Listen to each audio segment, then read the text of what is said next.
I'm like, wow, this dude's trying. So I go up to him on the top tier and I say, yo, bro, I know what you're doing, bro. I know you're trying to like stir up the pot and shit. But we're here right now, me and you, right up here on the top tier. We're out on the tier.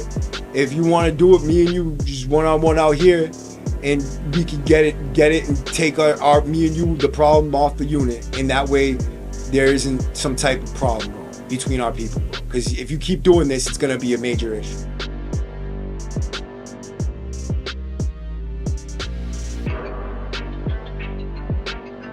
Back to the W number. So today I'm gonna tell you another story about my prison, drama, the fight, right? I gotta throw one of these in there. I can't leave you totally unentertained because, I like to educate people on the trauma and the stressors that, impact your life, affect you in all types of ways, and give you a glimpse at why you should never go to prison. Because I enjoy telling stories of human nature and expressing myself and showing you that people who fuck up and go through the worst of the worst things and are categorized into a certain category of people for so long can break free of those chains and make something different out of himself and become something for younger kids to actually look at and be like, you know what, this dude is actually a real dude and he is doing some other shit that's kind of dope.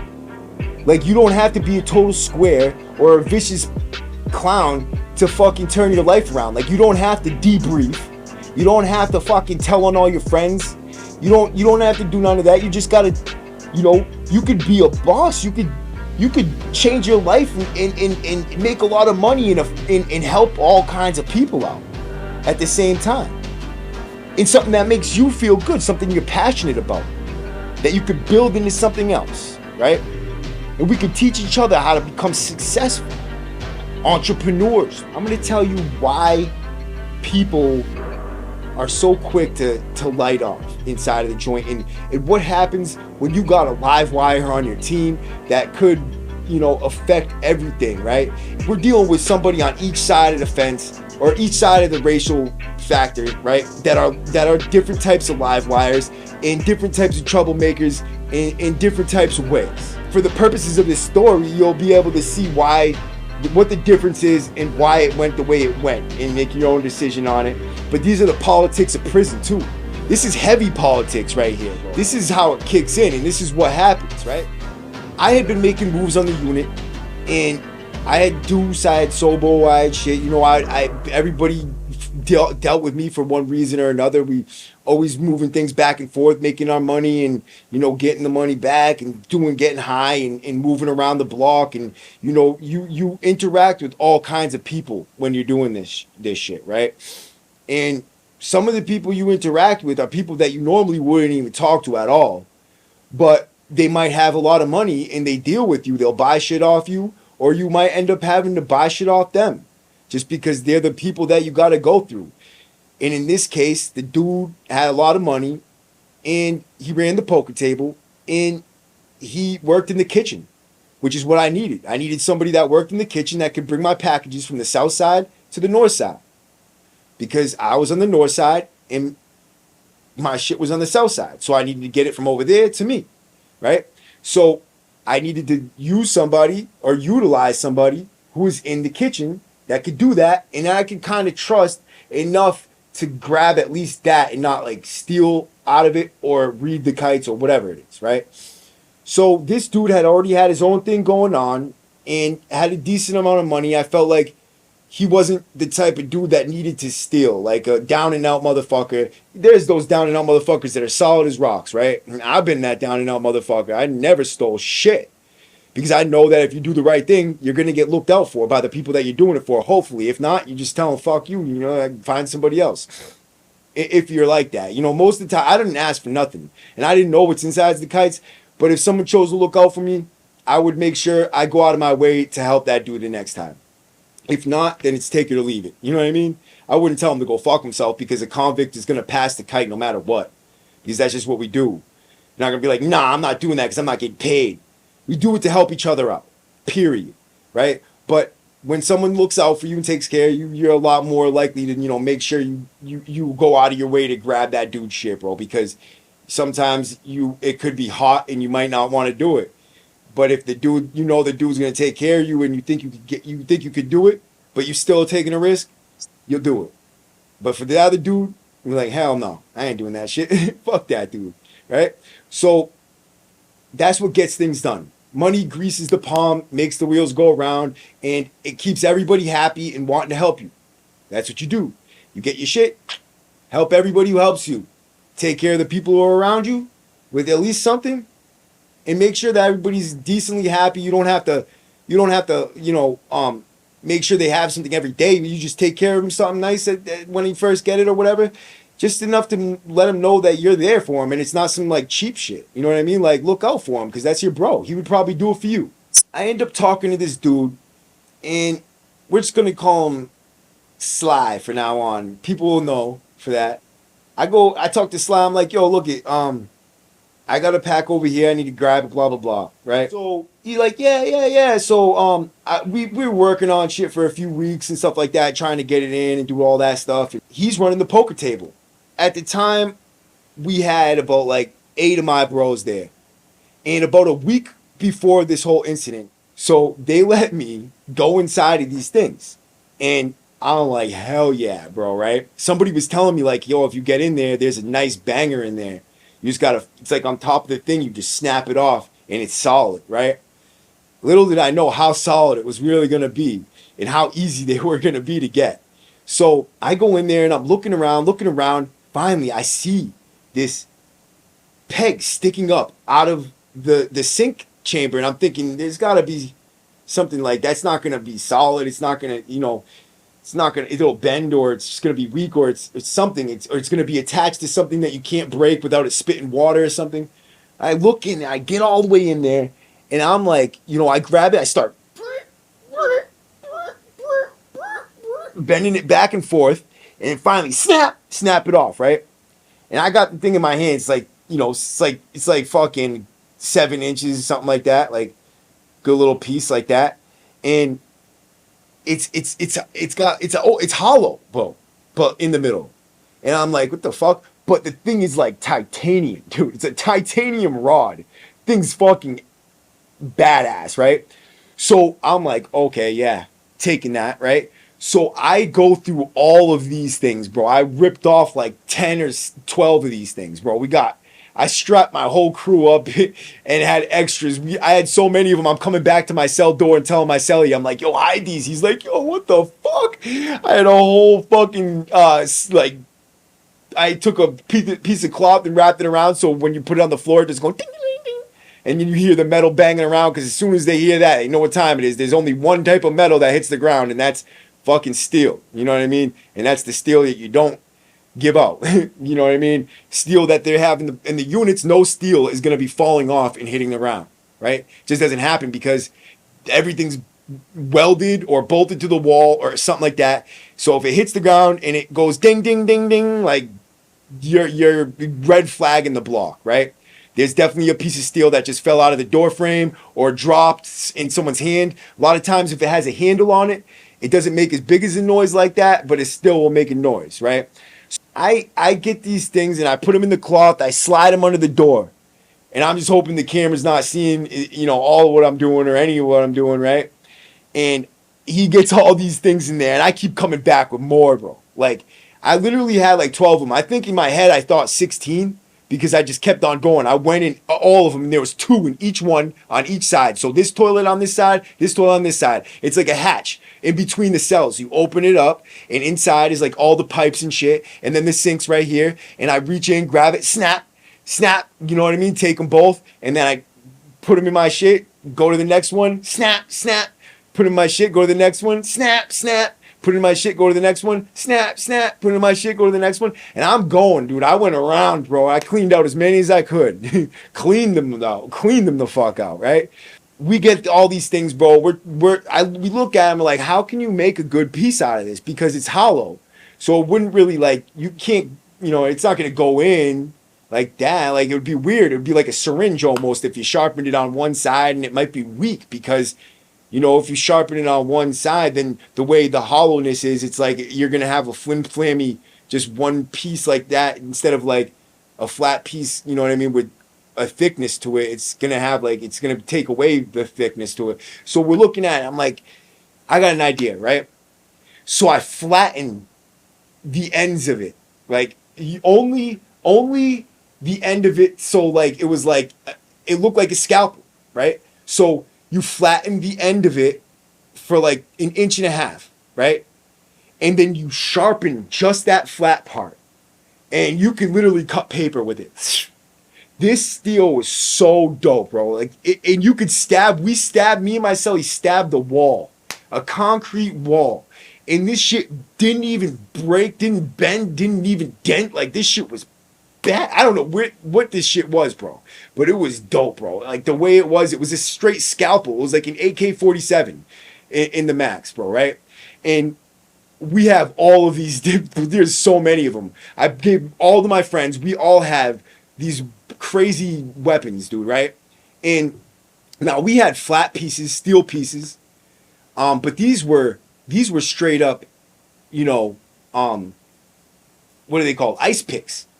So we have ice picks out the fucking wazoo, dude, right? Nice ones. But the steel pieces, they're good. But ice picks, they just go in and it's a lot different. They're quick, you know, they stick and move, and the flat pieces bend sometimes because you know they catch, you know, the skin is it's more resistance going in, whatever. You know, God forbid anybody. I don't want any violence to come to anybody, right? Period. And that's my true stance on things right now. No, I don't want any violence. I don't want anybody hurt. Word. But this is how it was when I was in there. And I just thrived off it. I just, for some reason, I loved it. Like I said, it was honor. You know, I gave out all these things. We have them and shit. We're chilling. It's just normal, right?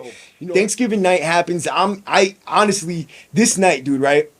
I was in the cell, me, my boy, a couple of people. We had gotten let out on the other side of the wreck, right? So we were on wreck on the other side of the tier because the cops let us out that night. It was Thursday. It was Thanksgiving Day, and we were all out partying. Everybody was drunk as fuck. Oh. At one point, someone came into the cell and like said something. I forgot I had these in my hand, dude. I was so drunk. I'm like, I was fucking with the kid in the cell and just probably tormenting him. And fucking somebody came in. It was this dude, and it was a Spanish dude, and he said something, bro. And I thought he was saying that there was beef or something on the tier. So I get up and I'm like, huh? And I walked out onto the tier with these things in my hand. And I didn't even realize it, dude. I'm pretty sure the cops seen me and were just like, I don't want no problems with this fucking kid. These dudes, bro, like everybody was really drunk and shit, bro. And it's just a problem waiting to happen. Dude, no, he said nothing, but yeah, that's just how it was that night, bro. Everybody was out. Everybody was drunk, and there was weapons and fucking just madness, bro. It was fun. So this one dumbass kid decides that he's gonna bitch because he didn't get to stay out when everybody else is out. So the cop literally looks at him like, yo, you sure you want to start saying that out here, bro? And everybody looks at this kid when he says it, dude. Like, what? Now, I had already called the kid a bitch and, straight punked him off. I had fucking, like, embarrassed the kid on the tier. But so the kid was a lame anyways, right? We all knew it, dude. And I'm pretty sure he was like a cop or a cop's son or something, right? He had these pictures with like the heads cut off. I don't know. It was weird, bro. He had no pictures with faces on them. Sod, bro. Right? So he fucking he says this. He says, he's like, I should be able to stay out. Everybody else staying out. Dry snitches on the whole fucking tier, puts the cop on the spot. So now the cop's talking about, he comes around to us, he comes to the cell I was in, and he's like, look guys, just stay out of the way for a little bit or I'm going to have to lock you in because this kid's complaining about everybody else being out. And they just didn't like this kid. So they were like, no, you can't be out. You know what I mean? So the kid goes in, he gets all mad, takes his little shower, locks in. His side comes out for rec and we're still up. Now it's an issue. We're coming towards the end of rec. It's the end of the night on Thanksgiving. And everybody's drawing straws on who's going to take care of this. Now, we had every race thinking about this, bro. Is a white dude. So we had other races like, yo, I want to do it, bro. I want to do it. Everybody wanted to get this kid because it's just like one of those moves, like a bitch move, bro. Like, fuck you, kid. Like, you're gonna get the whole block fucked over because you can't party with us, you fucking clown. Like, fuck you, dude. Everybody's having a great time and you can't just go in your cell. Like, other people were locked in too. Like, it was just because, like, I don't even know what it was. It was just like the cops didn't like him or something, bro. So they made him lock in. Like, dude, take it on the chin, go and lock in like a fucking grown bitch that you really are and fucking whatever, right? This dude goes in, he locks in and fucking comes out next wreck and now the cops were not letting people stay out on our wreck when it came time, like really, you know what I mean? Because they didn't they there was a few people out, don't get it twisted. Like at the end of the night it seemed like everybody was out. So at some point, like the door gets open, you'll be like, hey, can you give them a bag of chips? And because we had cool ass cops in the block, like the COs were mad cool. We had the best COs down there, and they'll be like, yeah, sure. They open up the door and dude slides out. You know what I mean? And there's so many people out that they could block the way, and he just go into the crowd. And so everybody was out. It's just the whole block was out basically. It comes to the end of rec, and one of my boys stepped up. He's like, nah, he's a white dude. I want to do it, bro. Right? So he walks up to him at the end of rec and just starts lighting this kid up. Bang, bang, bang, bang, bang, bang. Dude, I didn't even realize how fast this kid's hand was. He actually did an interview on him. I'm not gonna, my boy Justin, he's a fucking beast with his hands, bro. Lit this kid the fuck up. And everybody's like, yeah, bro, cheering. The whole block's cheering, dude. It was fucking great. And everybody's running in the kid's cell, taking his shit, bro. I mean, I don't do shit like that just because it's like self even and shit. Well, it was a free for all that night, dude. It was like straight drunken madness and fucking, fight. It was like an MMA fight on a fucking Saturday night, dude. Everybody was just cheering and shit. And so this was the atmosphere leading up to this situation with me. And so I'm waiting now. We're down in my I think it was like a week after that situation. It was like a week after Thanksgiving. I'm waiting now. The shit's over there on the other side, and I'm waiting to get it over to me.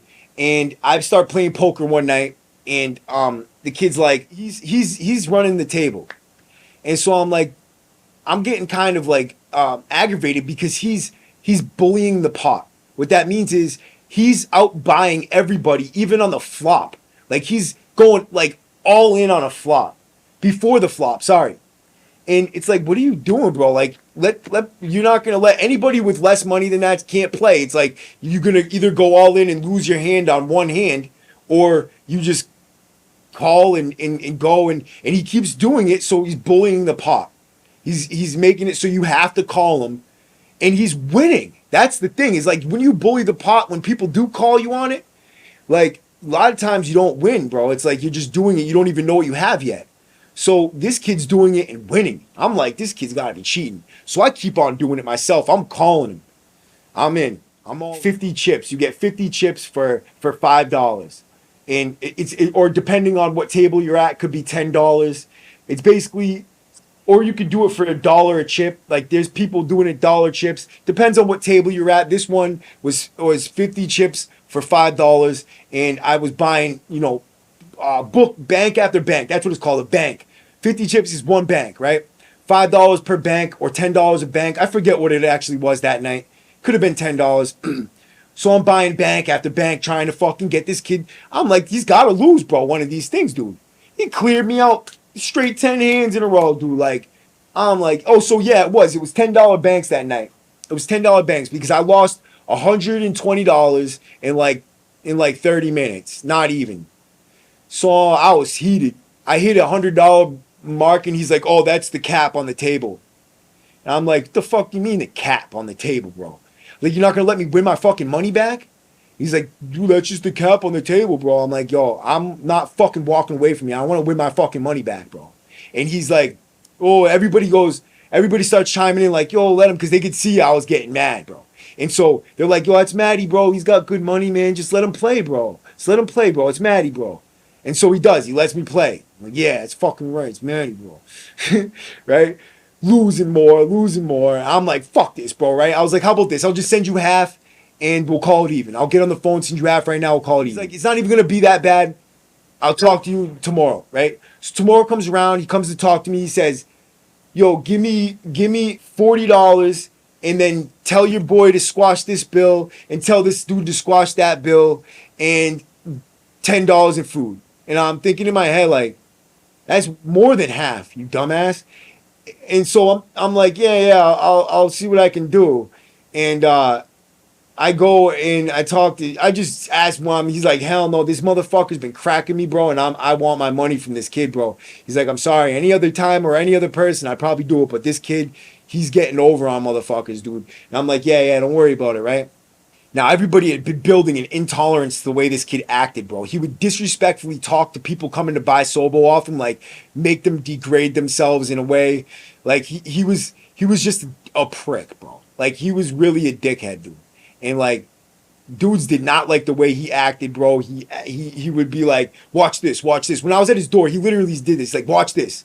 And he starts like being like, what are you gonna do for the piece of Sobo? He's like, huh? You fucking like basically like you gonna blow me and shit. Like I'm like, wow, dude, this kid's got balls, dude. Like, he's just straight disrespecting motherfuckers, dude.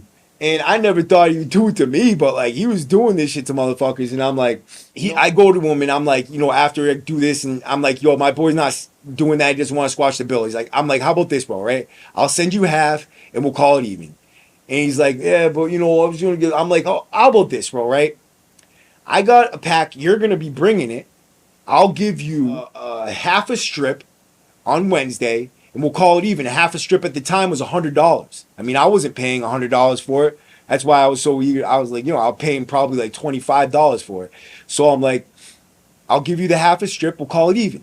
And he's like, all right, deal. You shake on the shit, right? And he could go and sell that half a strip and make $80. You know what I mean?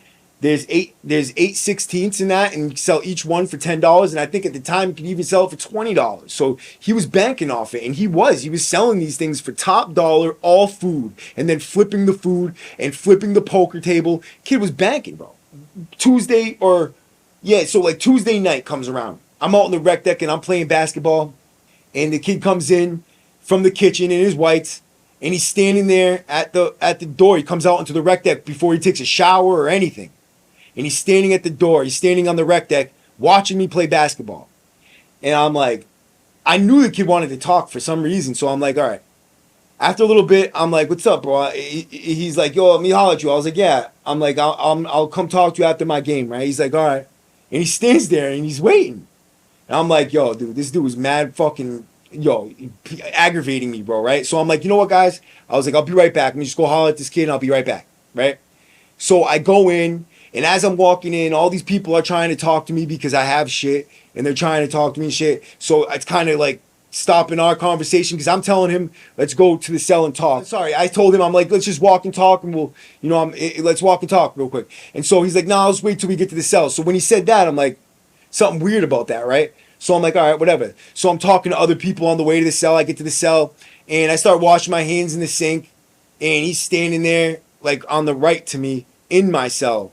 So like I'm more towards the door, like the door's right here, the sink's right here, and he's right here, my bunk's right here, and like the toilet, on this side of me. So like the wall's right there, and then the back desk. So he's in my cell back here, like that.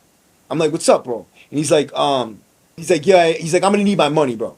And I'm like, you're gonna need your money? I'm like, yeah, tomorrow night when I get the pack, I'm gonna give you the half a strip. And he's like, nah, I need my fucking money, bro. And I'm like, okay, tomorrow night when I get that, he's like, no, my fucking money.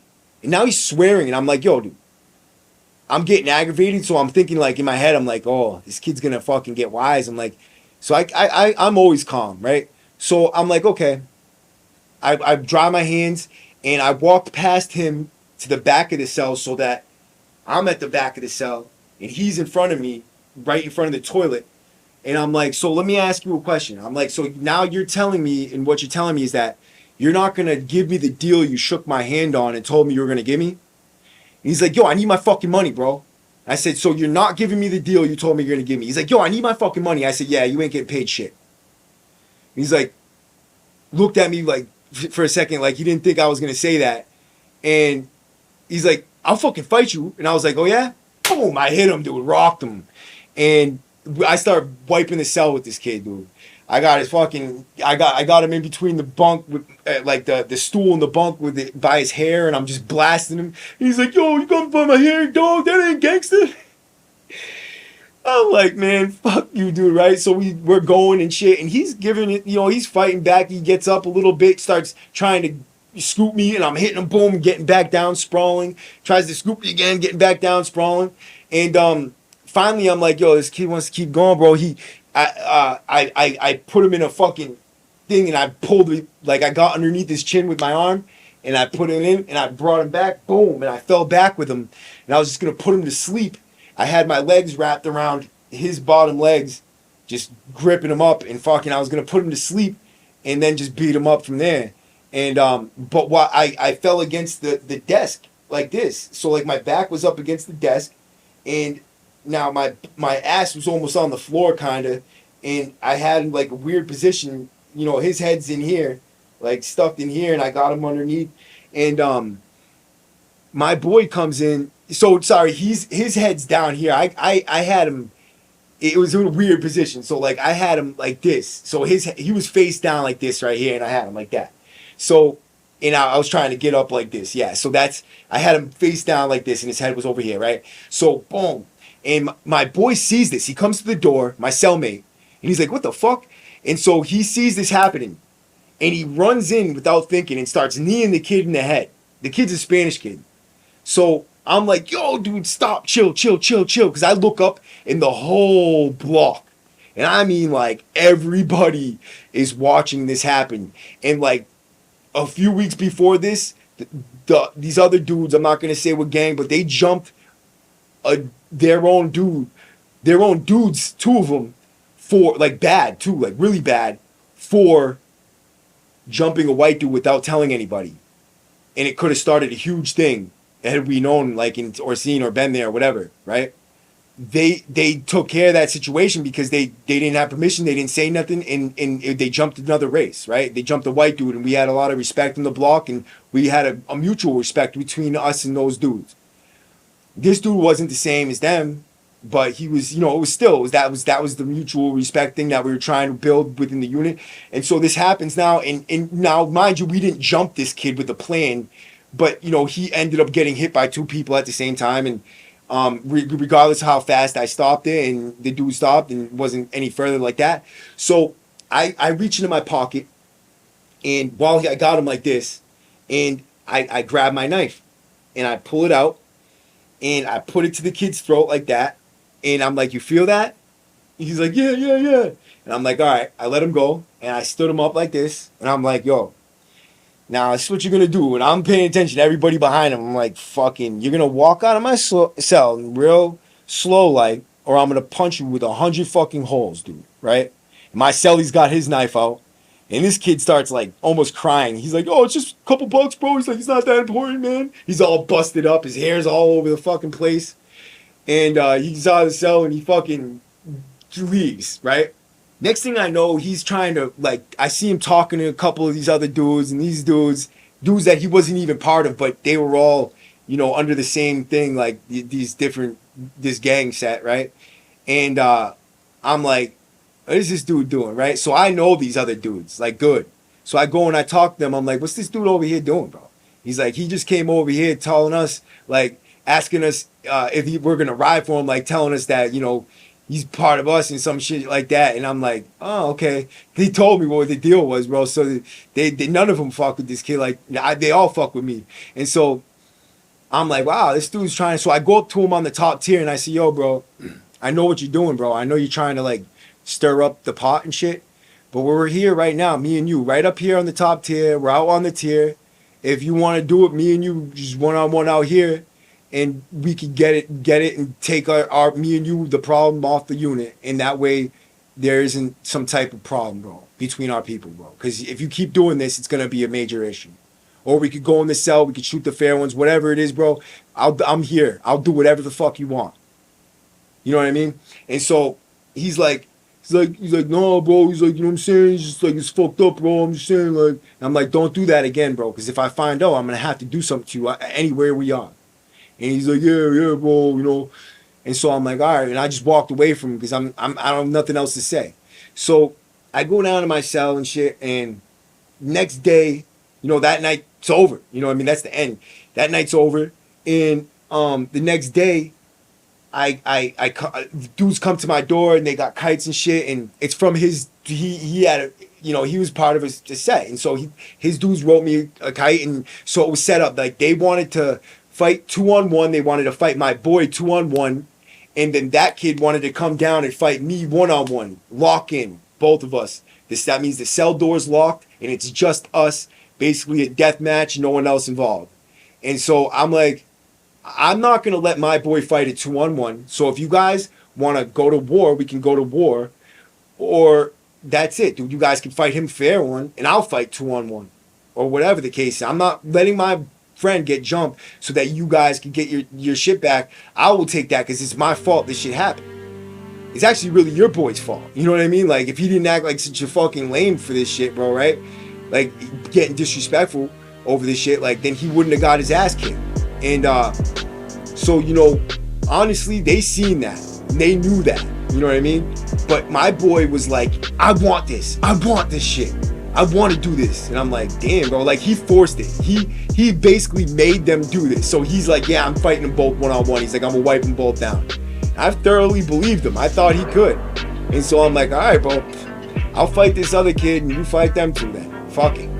And so that they're coming back from the gym and we're gonna go in. And I was gonna go to the gym with them. But all my friends were like, nah, man, it's gonna cause problems. The kid tries to suck you in the gym. He's like, just chill, fall back, and wait for them to come back from gym. Because they were watching like football or something, whatever it was.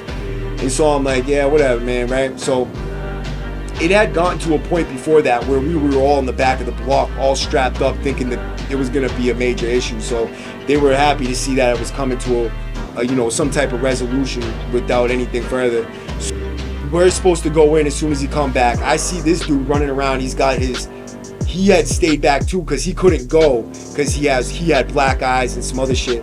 So he had his do-rag on and some like Noxzema on his face to cover it up.